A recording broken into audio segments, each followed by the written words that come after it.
पूरे विश्व को इस समस्या का समाधान का मार्ग दिखाया था। पर्यावरण सुरक्षा और क्लाइमेट चेंज के क्षेत्र में प्रधानमंत्री जी के योगदान को यूएन ने भी सराहा है और 2018 में चैंपियन ऑफ द अर्थ का गौरव सम्मान माननीय प्रधानमंत्री श्री नरेंद्र मोदी जी को दिया है। पर्यावरण के संरक्षण और संवर्धन के लिए प्रधानमंत्री श्री नरेंद्र मोदी जी ने नवंबर 2021 में क्लाइमेट चेंज पर ग्लासगो में हुए COP26 के दौरान लाइफस्टाइल फॉर एनवायरनमेंट की अवधारणा को दुनिया के समक्ष रखा था। उन्होंने वैश्विक समुदाय से पर्यावरण मित्र जीवन शैली के लिए लाइफ को अंतर्राष्ट्रीय जन आंदोलन के रूप में आगे बढ़ाने की अपील की थी। अतीत से प्रेरणा लेकर वर्तमान में कार्यरत और भविष्य पर ध्यान केंद्रित कर लाइफ को एक वैश्विक आंदोलन बनाया जा रहा है, जो भारत में पर्यावरण मित्र संस्कृति और परंपरागत प्रथाओं का निर्माण करेगा। रिन्यूएबल एनर्जी के क्षेत्र में पहल करते हुए गुजरात ने देश में सबसे ज़्यादा 4 लाख से अधिक घरों को सोलर रूफटॉप इंस्टॉलेशन के साथ कवर कर लिया है। प्रधानमंत्री जी के दूरदर्शी नेतृत्व और मार्गदर्शन में गुजरात ने अपनी सर्वसमावेशी और प्रगतिशील नीतियों के जरिए बिन परागत ऊर्जा क्षेत्र में 18 गीगावाट की स्थापित क्षमता की उपलब्धि हासिल की है। आज हम सब Ekta Nagar statue of unity के परिसर में उपस्थित हैं।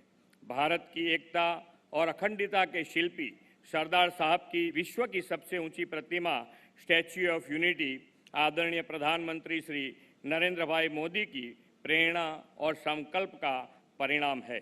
माननीय प्रधानमंत्री जी ने इस परिसर को इको फ्रेंडली और इको टूरिज्म स्पॉट के रूप में विश्व समक्ष प्रस्तुत करने हमें मार्गदर्शन दिया है।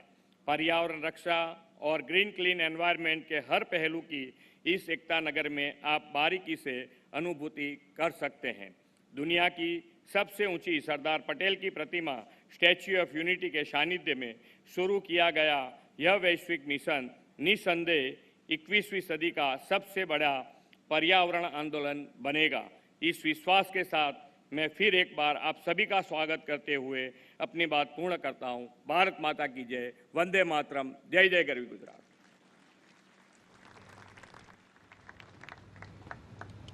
धन्यवाद मुख्यमंत्री जी।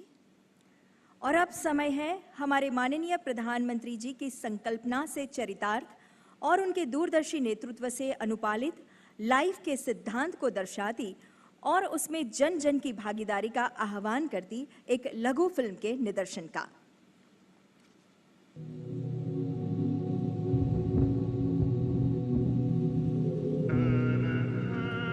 सब कहते हैं कि दुनिया बदल रही है।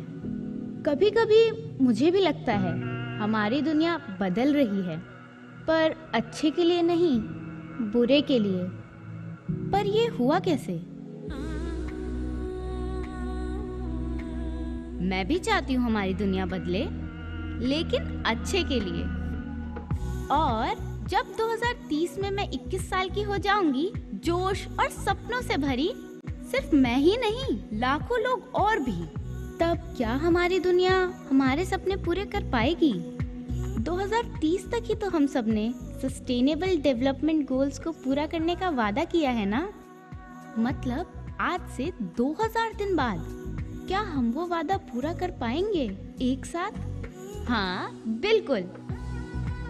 शायद इसका हल हमारे पास है, बस जरूरत है तो इसे जन आंदोलन बनाने की, स्वच्छ भारत मिशन की तरह। यही तो लाइफ है। लाइफ, पता है ये मैंने सबसे पहले कहाँ सुना? ये एक शब्द है लाइफ, LIFE, यानी लाइफस्टाइल फॉर एनवायरनमेंट। आज जरूरत है कि हम सभी लोग एक साथ आकर कलेक्टिव पार्टिसिपेशन के साथ लाइफस्टाइल फॉर एनवायरनमेंट यानी लाइफ को एक अभियान की तरह आगे बढ़ाएं। ये एनवायरमेंटल कॉन्शियस लाइफस्टाइल का एक मास मूवमेंट बन सकता है। आज आवश्यकता है माइंडलेस और डिस्ट्रक्टिव कंजम्पशन के बजाय माइंडफुल और डेलिबरेट यूटिलाइजेशन की। लाइफस्टाइल फॉर एनवायरनमेंट भारत में बना दुनिया के लिए।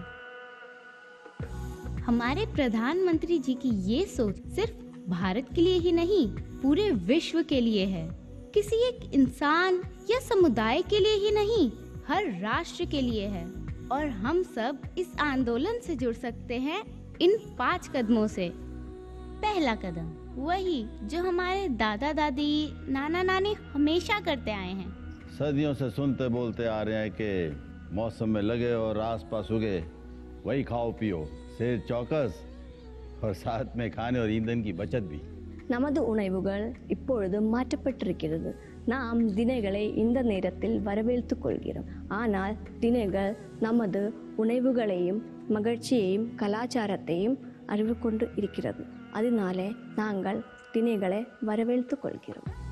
दूसरा कदम उठाओ, समझे? मेरी रोज की सवारी, बस नंबर 11, मेरे पैर।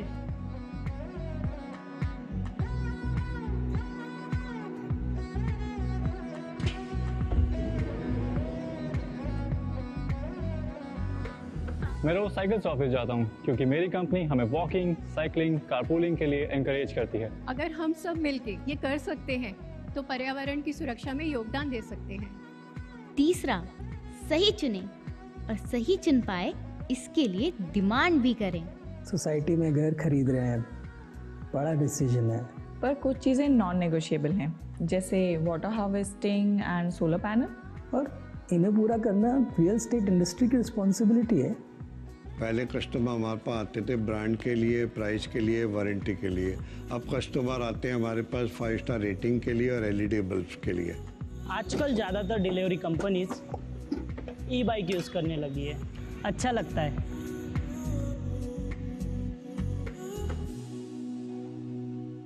चौथा कदम सिंपल, लाइट स्विच ऑन करने के लिए स्विच ऑफ करो।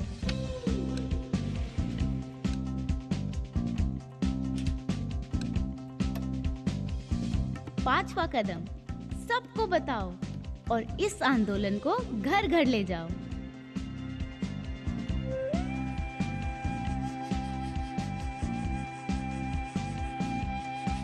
मेरे देश को अपना वादा याद है और वो वादा हम बातों से नहीं, काम से पूरा करेंगे और हर देश, हर इंसान को साथ लेके पूरा करेंगे। एक्ट टुगेदर लाइफ के लिए।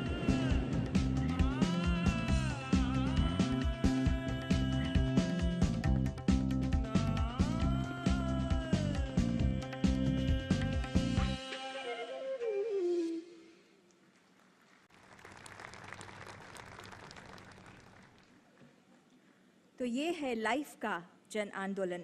विश्व भर के देश उत्साहित है लाइफ के इस अभियान में भागीदारी के लिए। Argentina, Estonia, France, Georgia, Guyana, Madagascar, Maldives, Mauritius, Nepal और यूनाइटेड किंगडम्स, इन सभी देशों के राष्ट्रीय अध्यक्षों के उत्साहवर्धक और लाइफ के प्रति उनके सहयोग से सबर उनके इन संदेशों को अब आइए सुनते हैं।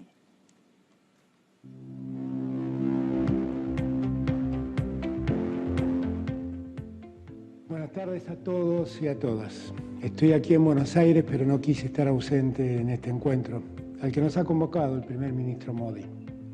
El mundo vive un tiempo singular, un tiempo asignado ya no solo por una pandemia, sino por una profunda desigualdad. Una desigualdad que hace que muy pocos concentren el ingreso y el hambre se distribuya entre millones de habitantes del mundo. El mundo además sufre una crisis porque está usando y malgastando recursos no renovables que además generan efectos en el ambiente definitivamente maliciosos. También es cierto que esa concentración y la guerra que se ha desatado ha generado un problema en la seguridad alimentaria del mundo que debe llamar la atención de todos los países de la comunidad internacional. Frente a esa realidad, tenemos que ver cómo enfrentarla. Y me parece que esta iniciativa, la iniciativa Life, puede servirnos en mucho a encontrar un camino. Porque uno de los caminos es hacer que los estados y la sociedad civil puedan lograr los consensos necesarios para ir poco a poco saliendo de esta crisis que hoy vivimos. Tenemos que hacer que el mundo se desarrolle, que la pobreza baje, que la igualdad aparezca. Y tenemos que lograr para eso que las producciones sean sustentables, sean innovadoras y fundamentalmente sean respetuosas del medio ambiente. Sabiendo que la primera democracia del mundo, India, se ha abocado a buscar una salida, yo me quedo más tranquilo. Y lo que no quiero es dejar de sumar a mi país en esa iniciativa, en esa búsqueda. Aquí estamos, acompañando la iniciativa LIFE para hacer que los objetivos de sostenibilidad para el desarrollo con miras al 2030 podamos hacerlo posible entre todos y todas, cada uno de los habitantes de esta tierra. Muchas gracias. Dear friends, Namaste. The need for a collective response to address climate change and biodiversity loss is stronger than ever.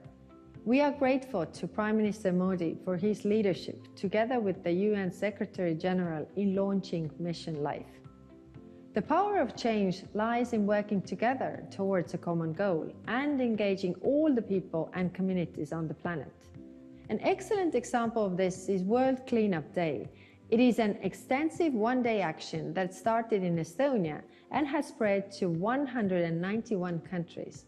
At COP27, we will call for even more countries to join us. By the way, India has been very active in World Cleanup Day. Last year, an amazing 1.2 million people took part in this initiative in India. That is impressive. Thank you. Russia's war against Ukraine has triggered a global energy crisis. This further underlines the need to move towards renewable energy and sustainability. We can achieve even more if we combine the green transition with the digital one. We have digitized the energy network in Estonia and see the potential this has for energy savings as well as innovation. It is time for a profound change in our lifestyle. We need to place sustainability front and center.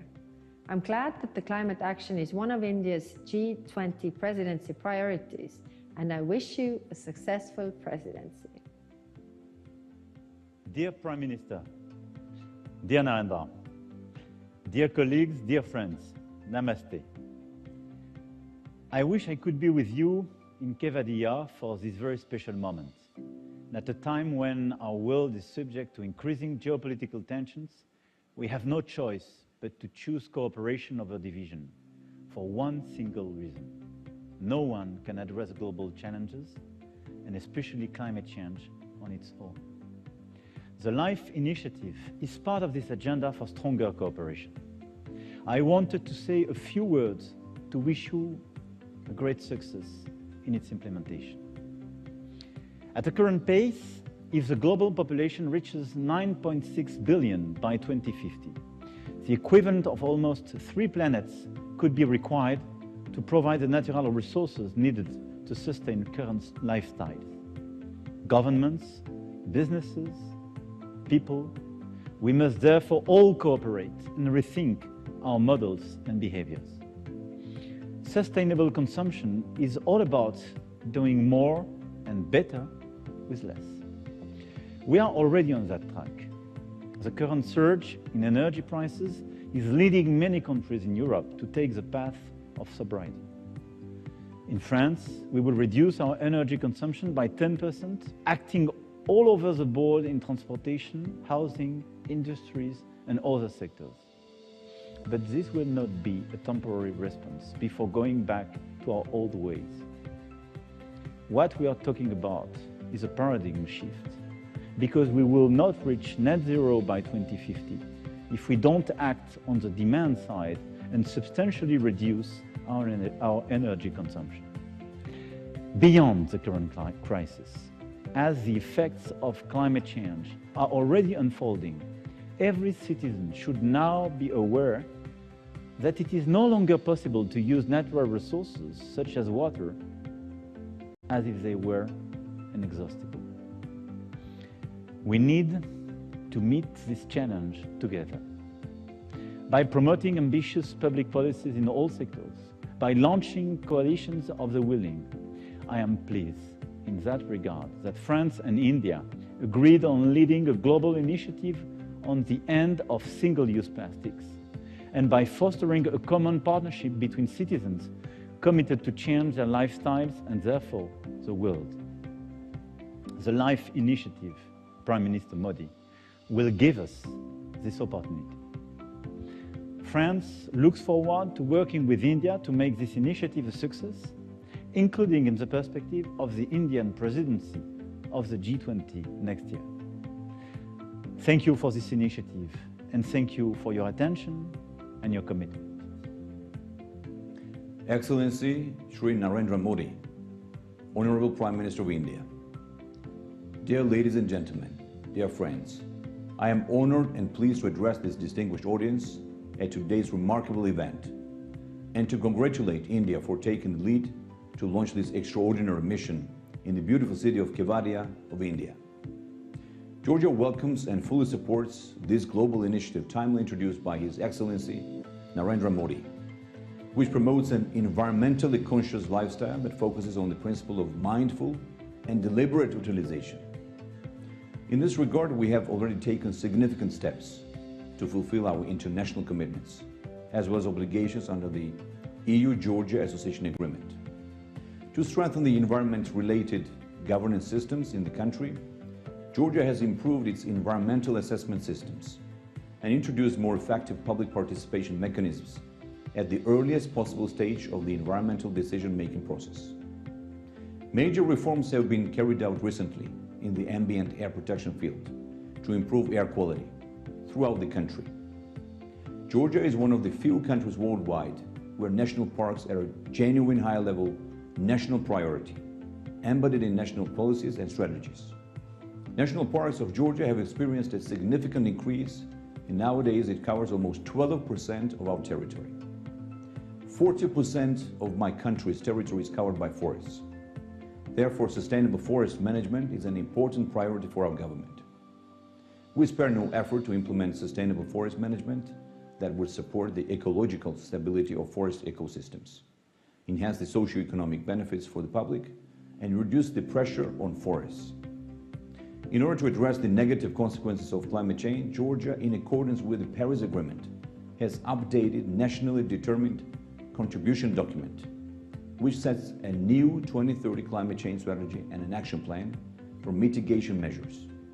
I am proud to state that our country stays committed to continue intensive reforms for the better protection of the environment, biodiversity, and meeting its national and international climate goals.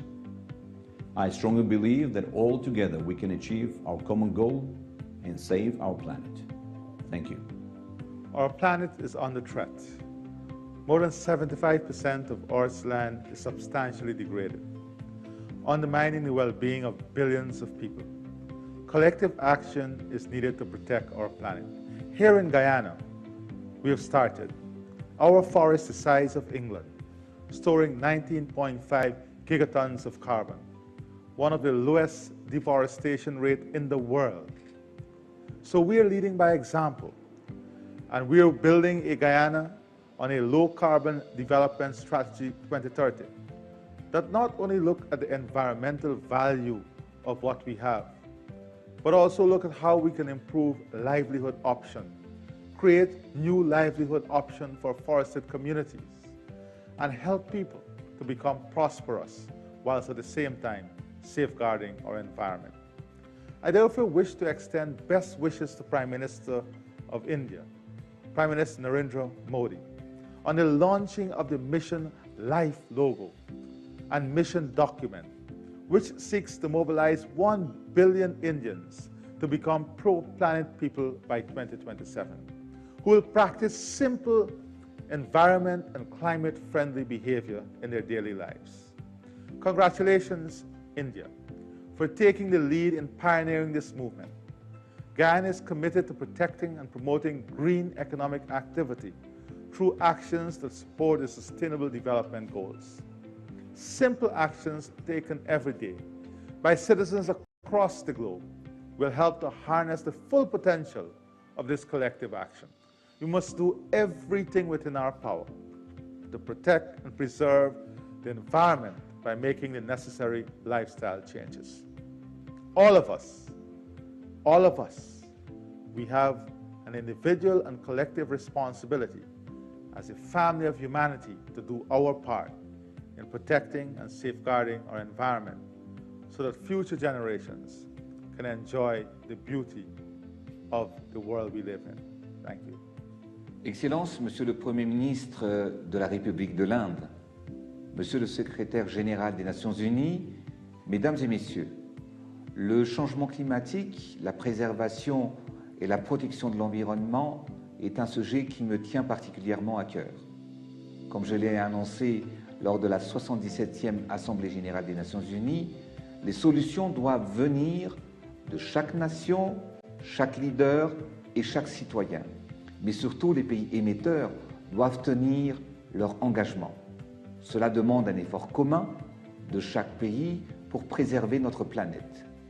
Nous savons tous que la forêt est le poumon de la Terre. Et pourtant, l'utilisation du charbon de bois et du bois de chauffe reste une pratique courante sur l'ensemble du continent africain en général et à Madagascar en particulier. Dans mon pays, l'utilisation du charbon de bois pour la cuisson impacte la destruction d'1 hectare de forêt par an, ce qui est dévastateur, raison pour laquelle nous lançons une lutte contre la déforestation avec la promotion du clean cooking afin de réduire drastiquement l'utilisation et l'usage du charbon. Pour ce faire, nous allons favoriser l'utilisation du réchaud bioéthanol comme alternative dans chaque foyer. C'est en changeant les pratiques et les mentalités que nous pouvons changer les choses. Je suis convaincu que LIFE pourrait devenir l'un des points tournants dans notre lutte contre la crise climatique. Je remercie l'Inde, à travers son Premier ministre, qui est un leader inspirant en matière de protection de l'environnement, de nous avoir rassemblés autour de cette cause. C'est avec espoir et conviction que je vous rejoins dans cette mission. Ensemble, engageons-nous en faveur du développement durable pour un monde meilleur que nous souhaitons pour nos enfants.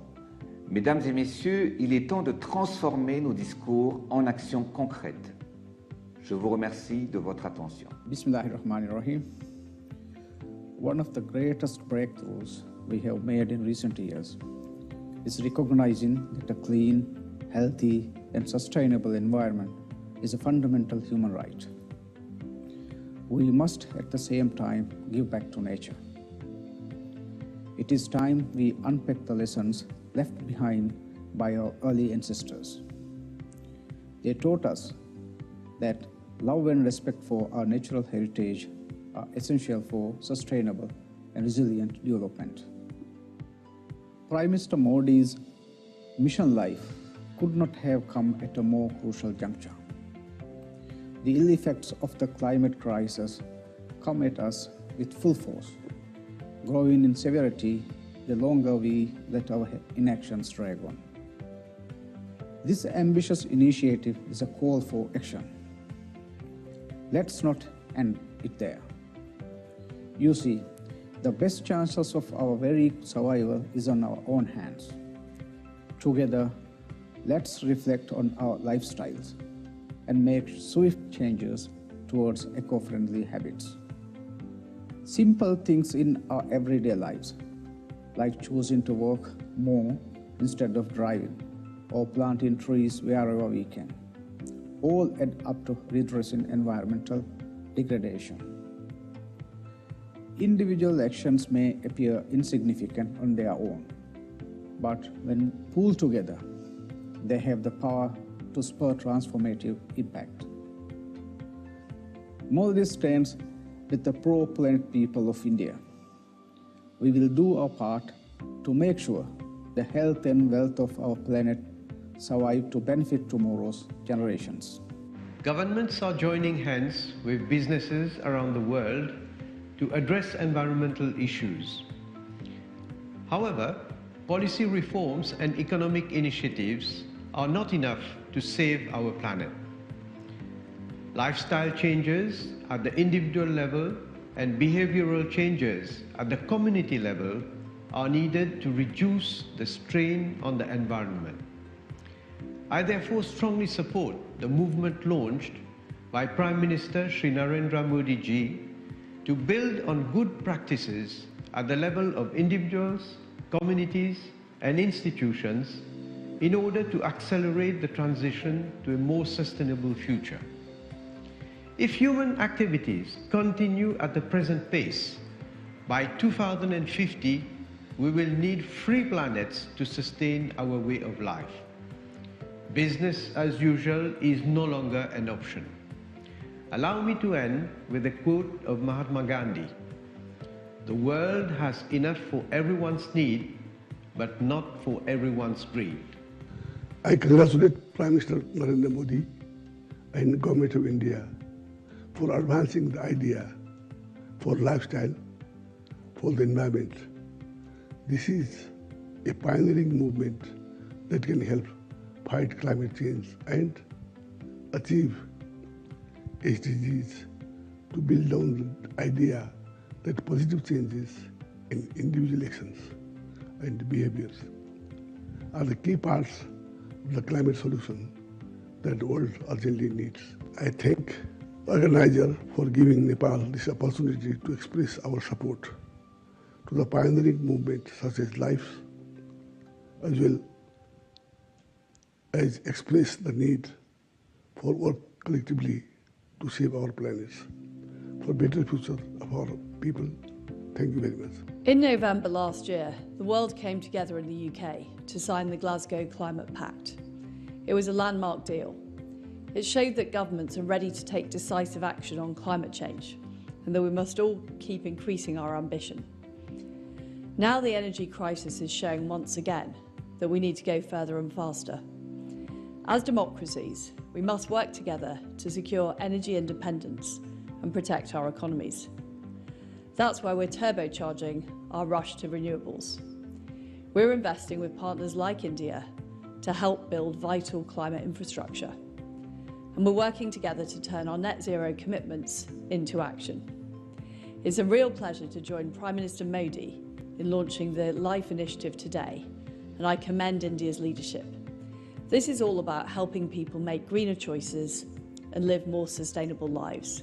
So let's keep making those long-term choices, let's keep leading the way, and let's take another big step forward together in Sharm el-Sheikh next month and with India's G20 presidency next year.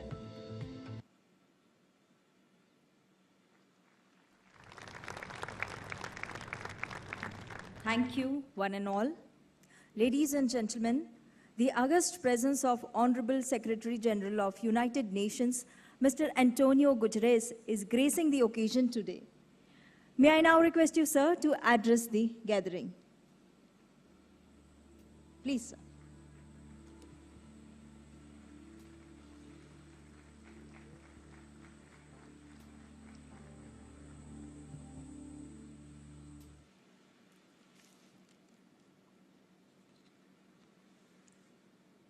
Honorable Prime Minister Modi, Excellencies, dear friends, I'm honored to be with you at the Statue of Unity to launch the Lifestyles for the Environment initiative. In these perilous times for the planet, we need all hands on deck. And I know that sometimes the enormous scale of a challenge might be reason enough to throw up one's hand in resignation. And there isn't a larger challenge in our world today than the climate crisis. But this Lifestyles for the Environment initiative is designed to highlight an essential and hopeful truth. All of us, individuals and communities, can and must be part of the solution of protecting our planet and our collective future. After all, overconsumption is at the root of the triple planetary emergency of climate change, biodiversity loss, and pollution. We are using the equivalent of 1.6 planet Earth to maintain our lifestyles. And that great excess is compounded by great inequality. The combined greenhouse gases emissions of the richest 1% are more than twice the poorest 50%. So we need to urgently transform our economic systems to make them friendly to the planet and to make them equitable so all can have equal opportunity to thrive in developed and developing countries. Each one of us will have to learn to live sustainably and reduce our environmental footprint by saving energy and reducing pollution and waste, by using less plastic, by taking advantage of clean cooking technologies, by eating more sustainably and not throwing away food, by using renewable energy, and by making our money count as consumers by supporting sustainable products. And many other examples we have seen in the wonderful film that has started this ceremony. And we also need to be speaking up and demanding the leaders to support clean, green lifestyles and ambitious climate action. This is the mission of the Lifestyles for the Environment initiative that I hope can spread throughout the world. Dear friends, I am immensely encouraged by the commitment that India has made to pursue environmentally sound policies. These efforts include a pledge to significantly increase investment and deployment of renewable energy, championing the International Solar Alliance, and joining the High Ambition Coalition for Nature and People, which aims to protect and conserve 30% of the world's ecosystems by 2030. I also congratulate India on its upcoming G20 presidency. The G20 accounts for 80% of global greenhouse gas emissions, but it also represents 80% of global GDP. So the G20 combined has the resources, the know-how and the power to end our war against nature and set us on course to more sustainable living. And central to that goal is the urgent need to pivot from economies based on fossil fuel consumption to economies powered by renewable energy. A revolution in which developed countries must invest massively, financially and in technological support to allow emerging economies themselves to also be able to present more ambitious targets. And the world counts on G20 economies to lead the way in progressively ending the use of coal by 2030 in OECD countries and 2040 in non-OECD countries.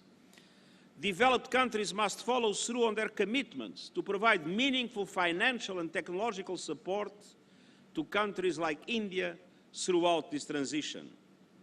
We need to unleash a renewables revolution, and I look forward to working with India in driving this agenda forward. Dear friends, in 3 weeks, world leaders will meet in Egypt for the next United Nations Climate Change Conference, COP27. COP27 represents a key political opportunity to rebuild trust and accelerate action across all the pillars of the Paris Agreement: adaptation, mitigation, finance, and loss and damage. Full implementation of the financial commitments made in Paris, a quantum leap in support to adaptation in developing countries, and measurable progress and serious progress in loss and damage are essential conditions to reestablish trust between developing and developed countries around the world. With its vulnerability to climate impacts and its massive economy, India can play a critical bridging role. We have no time to lose. We are in imminent danger of failing to meet the goal of limiting global temperature rise to 1.5 degrees Celsius. And our global goal has to be net zero emissions by 2050. And to achieve this, we must collectively halve global emissions from 2010 levels by 2030. And as the LIFE initiative highlights, every citizen has a role to play. And that includes everyone, everywhere, using their voice to urge their leaders to take much-needed ambitious climate action. Dear friends, as the Prime Minister of Mauritius has recalled, Mahatma Gandhi reminded us that the world has enough for everyone's need, but not enough for everyone's greed. That perfectly captures the situation we face now. Unfortunately, for the time being, greed is prevailing over need, and we need to reverse this trend.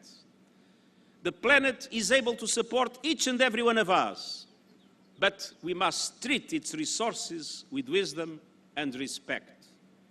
So today, let us pledge to alter our economies and our lifestyles so we are able to share Earth's resources fairly and take only what we need. And let us count on India, as it assumes the G20 presidency, to help usher in a new era of sustainability fully in line with its history, its culture, and its tradition. Thank you.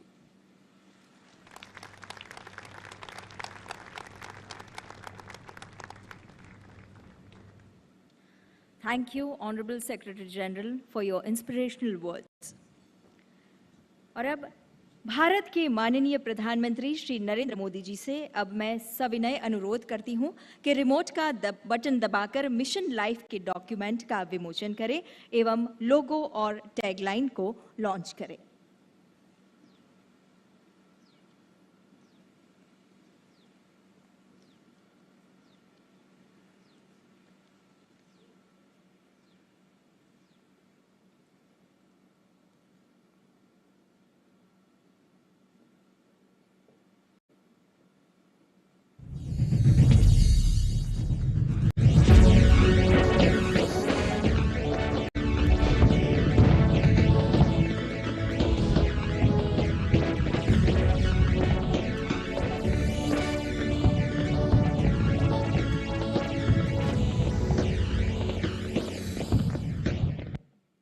Thank you, dignitaries.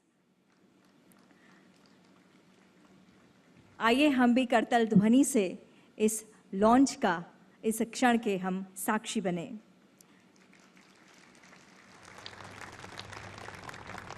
देवियों और सज्जनों, प्रकृति के संवर्धन की संस्कृति को life के नूतन मंत्र से विश्व भर में उजागर करने की प्रेरणा आदरणीय प्रधानमंत्री जी ने दुनिया को दी है, जिनकी दूरदर्शिता समूचे विश्व को प्रभावित और लाभान्वित करती है। ऐसे वैश्विक नेता भारत के यशस्वी प्रधानमंत्री श्री नरेंद्र मोदी जी से अब सादर अनुरोध करते हैं आपके मार्गदर्शन के लिए।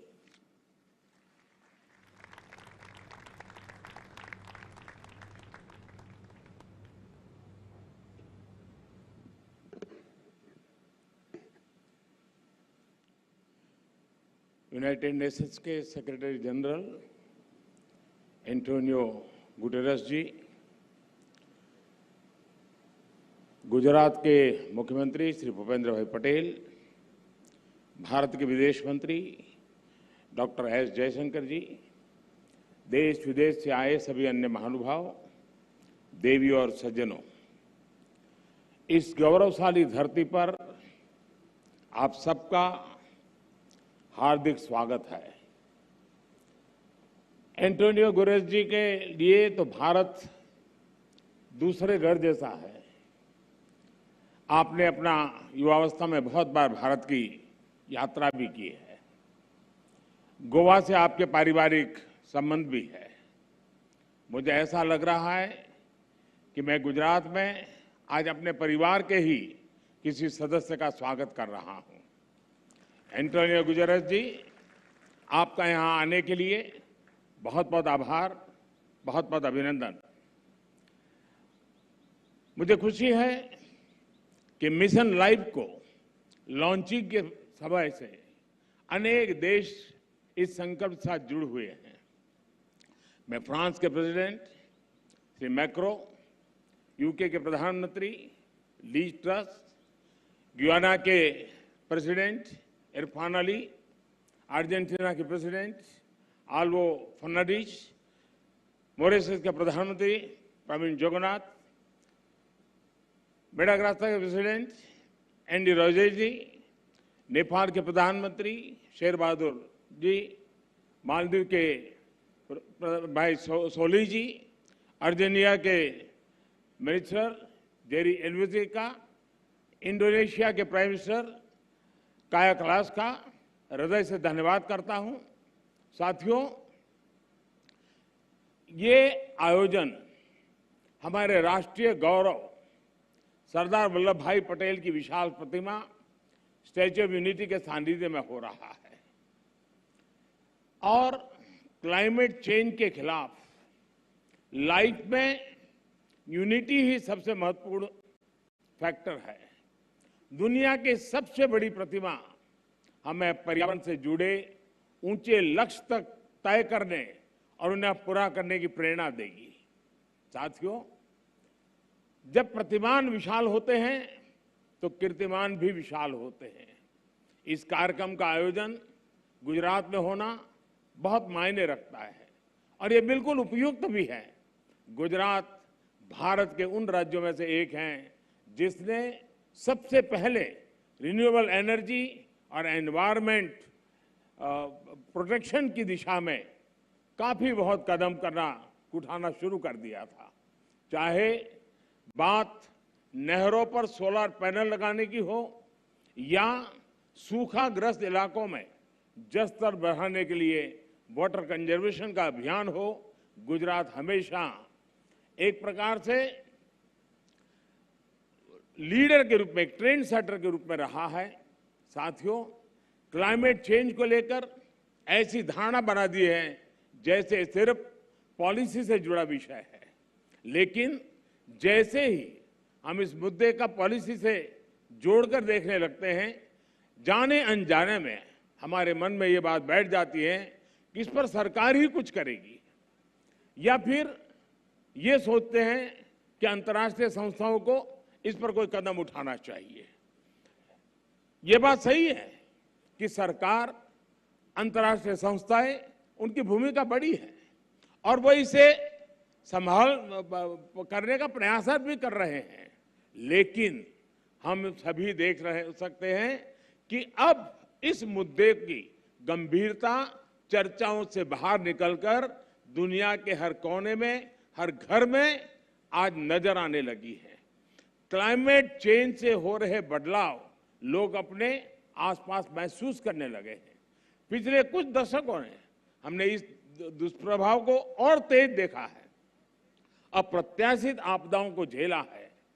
आज हमारे ग्लेशियर्स पिघल रहे हैं, समुद्रों का जलस्तर बढ़ रहा है, हमारी नदियां सूख रही है, मौसम अनिश्चित हो रहे हैं और ये बदलाव लोगों को सोचने पर मजबूर कर रहे हैं कि क्लाइमेट चेंज के मुद्दे को सिर्फ पॉलिसी मेकिंग के लेवल पर ही नहीं छोड़ा जा सकता। लोग खुद महसूस करने लगे हैं कि एक व्यक्ति, एक परिवार और एक समुदाय के तौर पर उन्हें इस धरती के लिए, इस प्लेनेट के लिए कुछ न कुछ जिम्मेवारी उठानी चाहिए, खुद ने भी कुछ करना चाहिए। लोग जानना चाहते हैं कि अपने खुद के प्रयत्न में या परिवार के साथ और अपने समुदाय के साथ मिलकर वो कौन से कदम उठा सकते हैं जिससे धरती की सुरक्षा हो सके, इस पृथ्वी की सुरक्षा हो सके। इन सारे सवालों का जवाब मिशन लाइफ में है। मिशन लाइफ का मंत्र है लाइफस्टाइल फॉर एनवायरनमेंट। पृथ्वी पर रहने वाले प्रत्येक व्यक्ति को व्यक्तिगत प्रयासों की कामना के साथ ही आज ये मिशन लाइफ का ये विजन दुनिया के सामने रख रहा हूं। मिशन लाइफ इस धरती की सुरक्षा के लिए जन जन की शक्तियों को जोड़ता है, उनका बेहतर इस्तेमाल करना सिखाता है। मिशन लाइफ क्लाइमेट चेंज के खिलाफ लड़ाई का लोकतांत्रिक, डेमोक्रेटिक एक प्रकार से उसका विस्तार कर रहा है, जिससे हर कोई अपने सामर्थ्य के हिसाब से योगदान दे सकता है। मिशन लाइफ इस बात पर भरोसा करता है कि छोटे छोटे प्रयासों का भी व्यापक प्रभाव हो सकता है।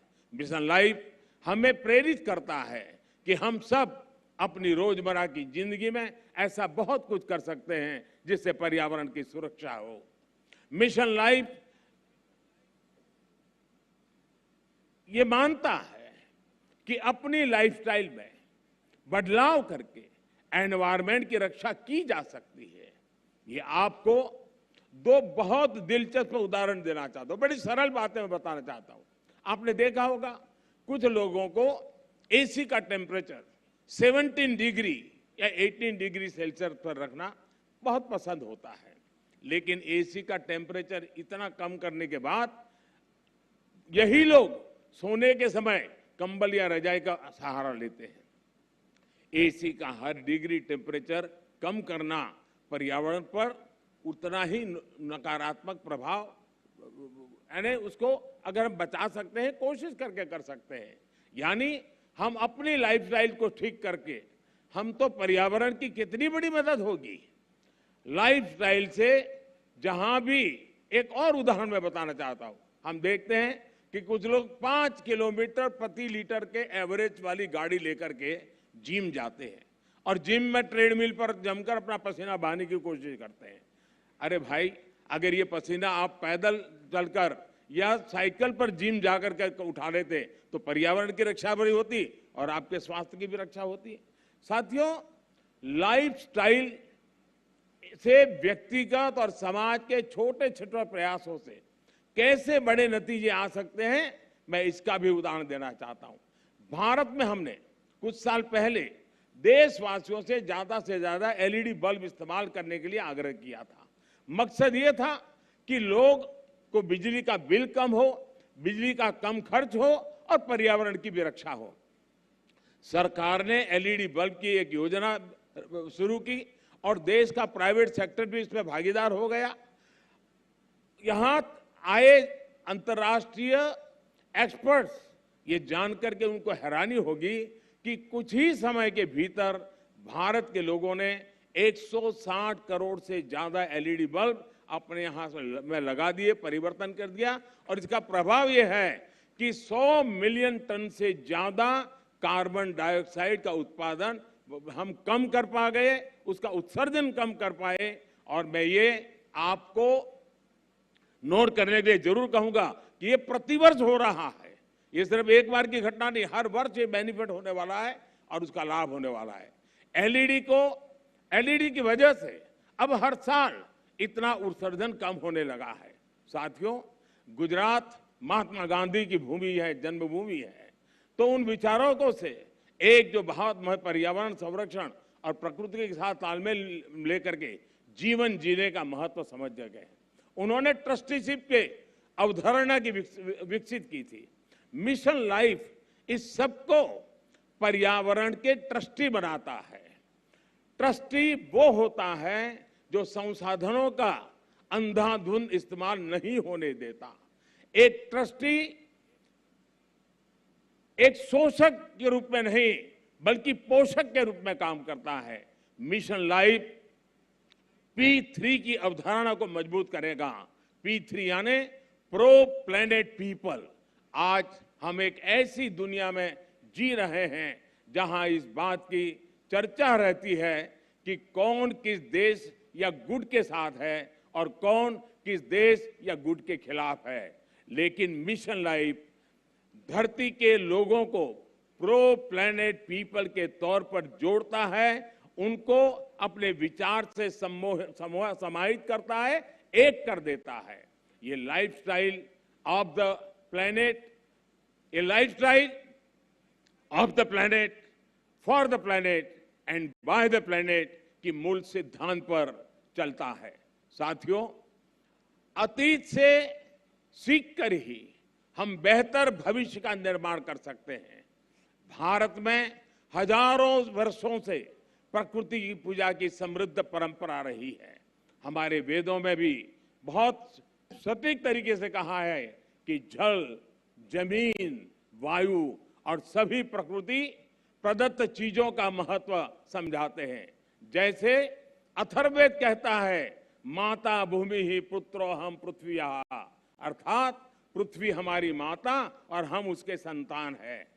रीयूज एंड रिसाइकल और सर्कुलर इकोनॉमी हमारे वर्षों से हम भारतवासियों की लाइफस्टाइल का अंग रहा है। और हम सभी जानते हैं कि दुनिया के कई हिस्सों में, कई देशों में ऐसी प्रथाएं आज भी है, प्रचलित है, जो हमें प्रकृति के साथ तालमेल बिठाकर चलने के लिए प्रेरित करती है। मिशन लाइफ प्रकृति के संरक्षण से जुड़ी हर इस लाइफस्टाइल को समाहित करेगा, जिसे हमारे पूर्वजों ने अपनाया था और जिसे हम अपने जीवन शैली का हिस्सा बना सकते हैं। साथियों, आज भारत में सालाना प्रति व्यक्ति कार्बन फुटप्रिंट करीब 1.5 टन ही है, जबकि दुनिया का औसत 4 टन प्रति वर्ष का है। फिर भी भारत क्लाइमेट चेंज जैसी वैश्विक समस्या के समाधान के लिए सबसे आगे आकर काम कर रहा है। इसने उज्ज्वला योजना शुरू की ताकि कोयले और लकड़ी से धुएं से मुक्ति मिले। हम वाटर सिक्योरिटी को ध्यान में रखकर भारत में हर जिले में 75 अमृत सरोवर आज बनाने का बहुत बड़ा अभियान चला रहे हैं। हमारे यहाँ वेस्ट से वेल्थ पर अभूतपूर्व बल दिया जा रहा है।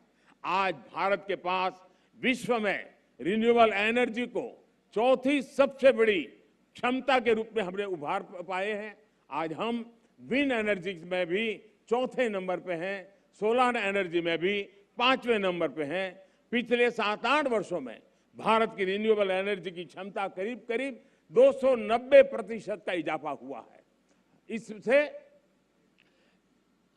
हमने इलेक्ट्रिक क्षमता का 40% नॉन फोसिल फ्यूल यानी उस सोर्स को ही हासिल करने का लक्ष्य आप भी हमने समय सीमा से 9 साल पहले हासिल कर लिया है। हमने पेट्रोल में 10% इथेनॉल ब्लेंडिंग का लक्ष्य भी तय किया था और उसे भी समय सीमा से 5 महीने पहले ही हमने पूरा कर लिया है। अब भारत पेट्रोल में 20% इथेनॉल ब्लेंडिंग के लक्ष्य पर काम कर रहा है। हाइड्रोजन इकोसिस्टम के लिए भारत पर्यावरण के अनुकूल ऊर्जा स्रोत की तरफ भी बहुत तेजी से कदम बढ़ा रहा है और ये गुजरात ग्रीन हाइड्रोजन के लिए हब के रूप में विकसित होता चला जा रहा है। इससे भारत और विश्व के कई देशों को नेट जीरो के अपने लक्ष्य को हासिल करने में बहुत बड़ी मदद मिलेगी। साथियों, आज भारत प्रगति भी कर रहा है और प्रकृति भी का उतना ही उत्तम उदाहरण बना करके तालमेल के साथ जीने का एक रास्ता को बना रहा है। आज भारत विश्व की 5 की बड़ी अर्थव्यवस्था भी बना है। हमारा वन क्षेत्र भी बढ़ रहा है। अन्य जीवों की संख्या में भी हमारी यहाँ लगातार वृद्धि हो रही है। भारत अब दुनिया के साथ अपनी भागीदारी का और ज्यादा बढ़ाना चाहता है। वन सन, वन वर्ल्ड, वन ग्रिड जैसे अभियान ऐसे ही लक्ष्यों की तरफ हमारे संकल्पों को मजबूत करते हैं। Coalition for disaster resilient infrastructure, इसके निर्माण का नेतृत्व करके भारत पर्यावरण सुरक्षा के प्रति अपनी अवधारणा से दुनिया को अवगत करा चुका है। मिशन लाइफ इसी कड़ी में एक अगला कदम है। साथियों, सेक्रेटरी जनरल एंटोनियो गुटेरेस मेरी इस बात से सहमत होंगे कि जब भी भारत और संयुक्त राष्ट्र ने मिलकर काम किया है, दुनिया को बेहतर बनाने को नए रास्ते मिले हैं।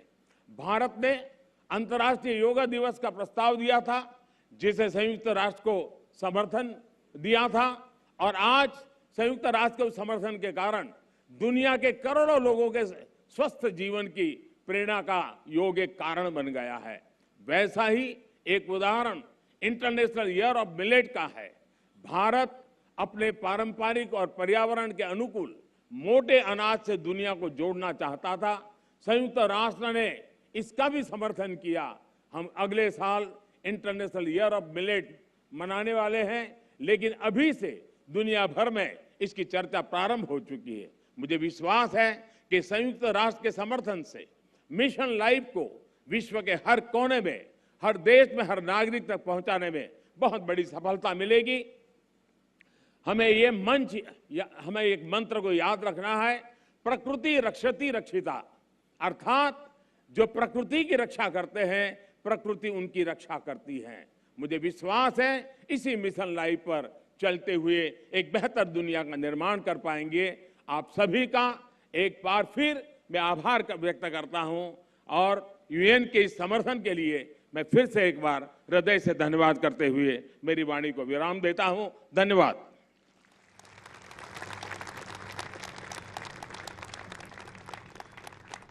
बहुत बहुत धन्यवाद प्रधानमंत्री महोदय आपकी इस प्रेरणा के लिए, लाइफ के इस महाअभियान की शुरुआत करवाने के लिए।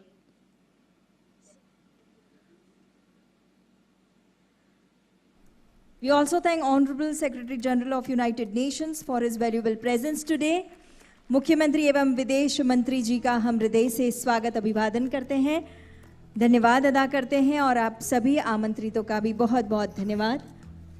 लाइफ के इन सिद्धांतों को सीधी तस्वीर आप देख रहे थे केवड़िया से, जहां प्रधानमंत्री नरेंद्र मोदी और साथ साथ उनके साथ संयुक्त राष्ट्र महासचिव एंटोनियो गुतेरेस मौजूद थे। साथ साथ उनके साथ हमने देखा विदेश मंत्री मौजूद थे। बहुत ही अहम कार्यक्रम मिशन लाइफ, और इसको न सिर्फ भारत नरेंद्र मोदी का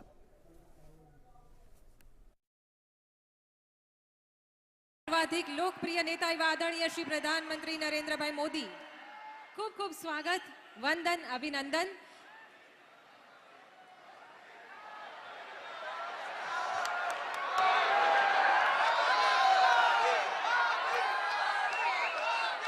નમસ્કાર। રાજકોટ, મોરબી અને અન્ય જિલ્લાઓ માટે વિવિધ વિકાસ કામોના ખાતમુહૂર્ત, શિલાન્યાસ અને લોકાર્પણ પ્રસંગે આજના આ કાર્યક્રમમાં આપ સૌનું હૃદયપૂર્વક સ્વાગત કરીએ છીએ। સૌરાષ્ટ્રની આર્થિક રાજધાની એવા રાજકોટમાં શહેરી વિકાસ અને શહેરી આવાસના નવીન સોપાનો પણ આજે ઉમેરાઈ રહ્યા છે। ત્યારે કાર્યક્રમમાં ઉપસ્થિત માનનીય પ્રધાનમંત્રી શ્રી નરેન્દ્રભાઈ મોદી અને ગુજરાતના માનનીય મુખ્યમંત્રી શ્રી ભૂપેન્દ્રભાઈ પટેલને આવકારતા ગૌરવની લાગણી અનુભવીએ છીએ। साथ ही स्वागत हमारे बीच पधारे माननीय केंद्रीय मंत्री श्रीमान हरदीप सिंह पुरी का, मंचासीन महानुभावों का, देश के विभिन्न राज्यों से पधारे विशिष्ट अतिथियों एवं अधिकारी गण का, यहाँ पर उपस्थित आप सभी का और इस कार्यक्रम का जीवंत प्रसारण देख रहे सभी दर्शकों का भी हम सहर्ष स्वागत करते हैं।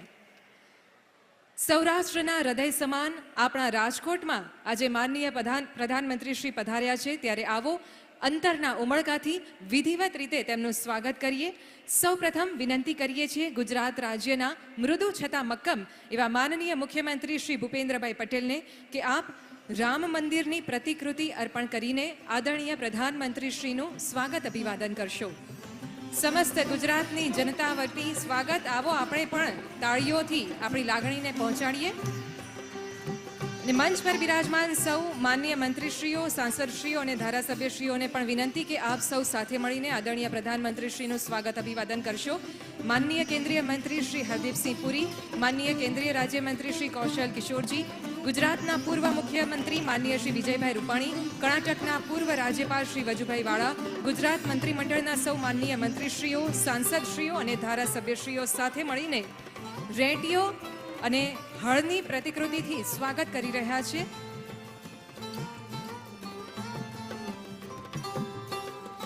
ધન્યવાદ। વિનંતી કરીએ છીએ રાજકોટના મેયર શ્રી પ્રદીપભાઈ ડવ, ડેપ્યુટી મેયર શ્રી અને તેમની ટીમને કે આપ સૌ પણ આદરણીય પ્રધાનમંત્રીશ્રીનું સ્વાગત કરશો। પાઘડી, પટોળાનો ખેસ પહેરાવી માનનીય મેયરશ્રી સ્વાગત કરશે અને ટીમ સ્મૃતિ ચિહ્ન અર્પણ કરશે। સાથે જ વિનંતી કરીએ છીએ મોરબી અને રાજકોટ જિલ્લા પંચાયતના પ્રમુખ અને તેમની ટીમને કે આપ સૌ પણ ભગવદ્ ગીતા, શોલ અને કળશ અર્પણ કરીને આદરણીય પ્રધાનમંત્રીશ્રીનું સ્વાગત અભિવાદન કરશો।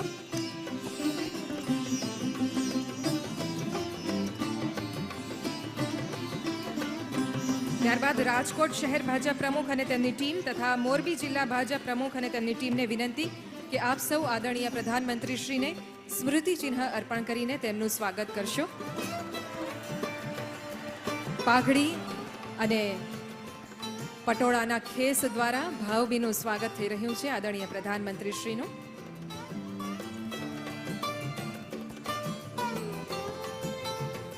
રાજકોટ શહેર ભાજપ પ્રમુખ અને તેમની ટીમ તેમજ મોરબી જિલ્લા ભાજપ પ્રમુખ અને તેમની ટીમ સ્મૃતિ ચિહ્ન અર્પણ કરીને સ્વાગત કરશે. ત્યારબાદ ગુજરાત ભાજપ ઉપપ્રમુખ શ્રી ભરતભાઈ બોગરા, શ્રી જયંતિભાઈ કવાડિયા તેમજ બીનાબેન આચાર્ય અને શ્રી ઉદયભાઈ કનઘરને પણ વિનંતી.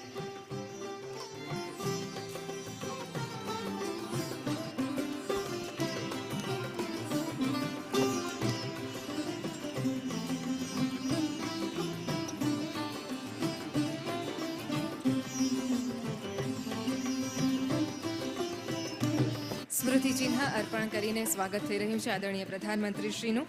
અને હવે સ્વામી વિવેકાનંદની પ્રતિમા અર્પણ કરીને સ્વાગત કરશે શ્રી ભરતભાઈ બોગરા, શ્રી જયંતિભાઈ કવાડિયા, શ્રી બીનાબેન આચાર્ય અને શ્રી ઉદયભાઈ કનઘર.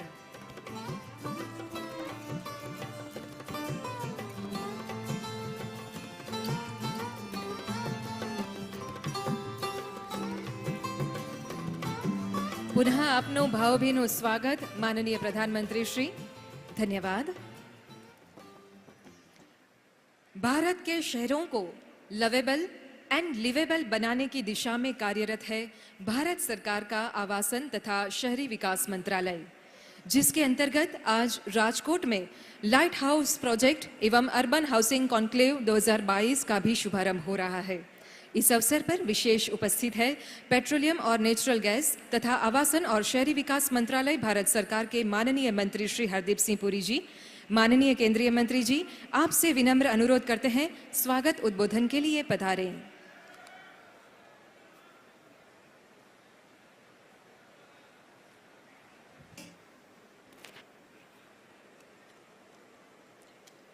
मेरे साथ कहिए, भारत माता की, भारत माता की. परम आदरणीय प्रधानमंत्री जी, माननीय मुख्यमंत्री श्री भूपेंद्र पटेल जी, मंत्रिमंडल में मेरे सहयोगी माननीय कौशल किशोर जी, अन्य मंचासीन महानुभावों एवं यहाँ उपस्थित सम्मानित अतिथिगण. माननीय प्रधानमंत्री जी, जब मई 2014 में भारतीय जनता पार्टी के नेतृत्व में केंद्र सरकार का दायित्व आपने संभाला, शहरी विकास एक बहुत बड़ी चुनौती समझी जाती थी, जो कई दशकों तक उपेक्षित थी. आपने चैलेंज को अपॉर्चुनिटी में कन्वर्ट किया. आपने जून 2015 में शहरी विकास की सभी दिक्कतों को मद्देनजर रखते हुए विशाल योजनाओं की परिकल्पना की, जो शहरी विकास के प्रत्येक पहलू को एड्रेस करती हैं. इसी के परिणाम स्वरूप प्रधानमंत्री आवास योजना शहरी, स्वच्छ भारत मिशन शहरी, स्मार्ट सिटीज और अमृत जैसी योजनाओं का इम्प्लीमेंटेशन प्रारंभ हुआ. वास्तव में ये विशाल शहरी विकास योजनाएं जो देश भर में 2015 से चलती आ रही हैं, उनकी शुरुआत गुजरात में एक दशक पहले ही हो चुकी थी, जब आप मुख्यमंत्री थे. आपने गुजरात के मुख्यमंत्री के रूप में शहरों के कायाकल्प के लिए अद्भुत शहरी विकास को जो बीज बोया, उसका आपके प्रधानमंत्री के रूप में गुजरात के साथ साथ पूरे देश में रोपण किया. इससे संपूर्ण भारत में शहरी विकास का आवेग आया, जिसने हमारे शहरी क्षेत्रों में विकास का पुण्य चक्र बनाया और लोगों तक शुभ लाभ पहुंचाया. गुजरात में इन फ्लैगशिप मिशंस का बेहतरीन तरीके से इम्प्लीमेंटेशन किया गया है. पिछले दिनों में माननीय प्रधानमंत्री जी, आपके करकमलों द्वारा अहमदाबाद मेट्रो का भी उद्घाटन किया और आपने अहमदाबाद के नागरिकों को एक दिवाली तोहफा दिया. आज आपके द्वारा इस जनसभा में प्रधानमंत्री आवास योजना के तहत लाइट हाउस प्रोजेक्ट का उद्घाटन हो रहा है. वे इस बात का प्रमाण है कि आधुनिक टेक्नोलॉजी के मदद से क्लाइमेट कंसर्न का भी ध्यान रखते हुए शहरी विकास की स्कीम इंप्लीमेंट की जाएगी. आज 2022 में उन योजनाओं का लाभ जो गरीब लोगों को मिल रहा है वे देश और दुनिया में के सामने है। इस सारी योजनाओं का मूल सिद्धांत अंत्योदय से सर्वोदय है, जिस पर आपने सदैव जोर दिया है। इन शब्दों के साथ मैं आप सभी का पुण्य अभिनंदन करता हूं। धन्यवाद। जय हिंद।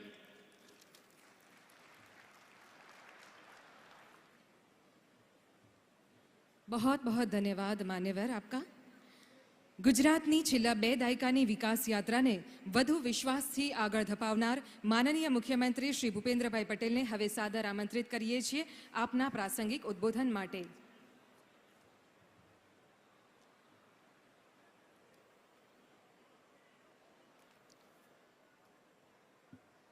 સૌરાષ્ટ્રના આર્થિક પાટનગર રાજકોટ ખાતે રાજ્ય સરકાર દ્વારા કુલ રૂપિયા 6,688 કરોડના વિવિધ પ્રકલ્પોના લોકાર્પણ અને ખાતમુહૂર્ત પ્રસંગે આપણી સૌની સાથે મંચ ઉપર ઉપસ્થિત આપણા સૌના લોકલાડીલા વિશ્વ નેતા, વિકાસ પુરુષ, વડાપ્રધાન શ્રી નરેન્દ્રભાઈ મોદી સાહેબ, કેન્દ્રીય મંત્રી શ્રી હરદીપસિંહ પુરી, કર્ણાટકના પૂર્વ ગવર્નર અને વરિષ્ઠ અગ્રણી શ્રી વજુભાઈ વાળા, પૂર્વ મુખ્યમંત્રી શ્રી વિજયભાઈ રૂપાણી, केंद्रीय राज्य मंत्री श्री कौशल किशोर, मारा साथी मंत्री श्री जीतूभाई वाघाणी, श्री ब्रिजेश भाई मिर्जा, श्री अरविंद भाई रयाणी, श्री विनोद भाई मोरडिया, सांसद श्री मोहन भाई कुंडारिया, श्री राम भाई मुकरिया, धारासभ्य श्री जयेश भाई रादड़िया, श्री लाखा भाई सोगठिया, श्री गोविंद भाई पटेल, श्रीमती गीताबा जाडेजा, श्री कुंवरजी भाई वावड़िया, राजकोटना मेयर प्रदीप भाई डव, जिला पंचायत प्रमुख श्री भूपत भाई बोदर, श्री सामड़ भाई पटेल, चेयरमेन साबर डेरी, श्री वालमजी भाई हुंबल, वाइस चेयरमेन, विशाल संख्या में उपस्थित सौ भाईओ बहनों और प्रेस मीडिया मित्रों सौने मारा नमस्कार।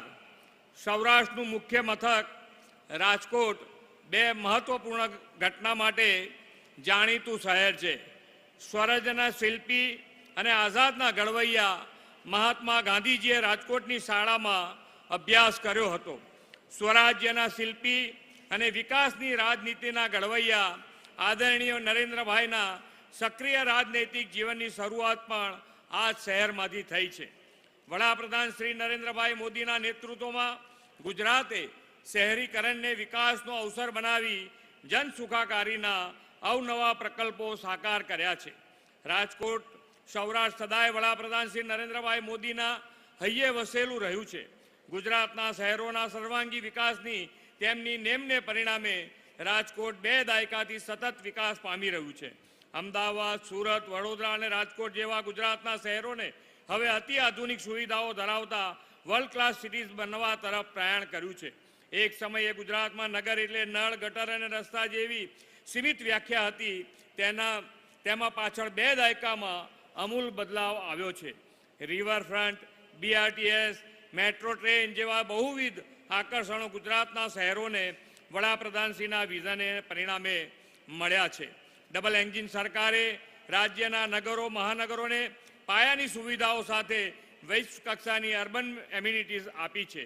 सुनियोजित नगर विकास केवो होय ते आदरणीय वडाप्रधानश्रीना दिशा दर्शनमां गुजराते देशने बताव्युं छे। गुजरात देश में सौथी वधु शहेरीकरण धरावतुं राज्य है।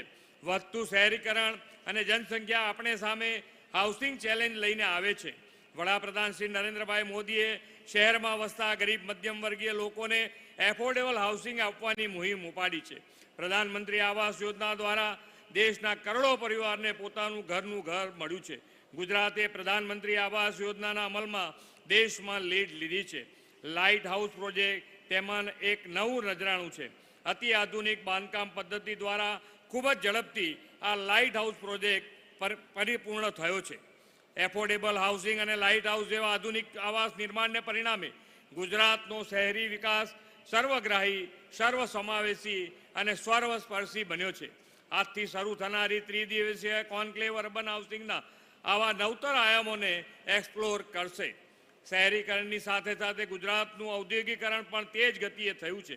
વડાપ્રધાનશ્રીના નેતૃત્વમાં ગુજરાત ઉદ્યોગ માટે વાઇબ્રન્ટ અને બિઝનેસ ફ્રેન્ડલી સ્ટેટ બન્યું છે. પોલિસી ડ્રીવન સ્ટેટ અને ઇઝ ઓફ ડુઇંગ બિઝનેસના કારણે Gujarat best choice for investment બન્યું છે.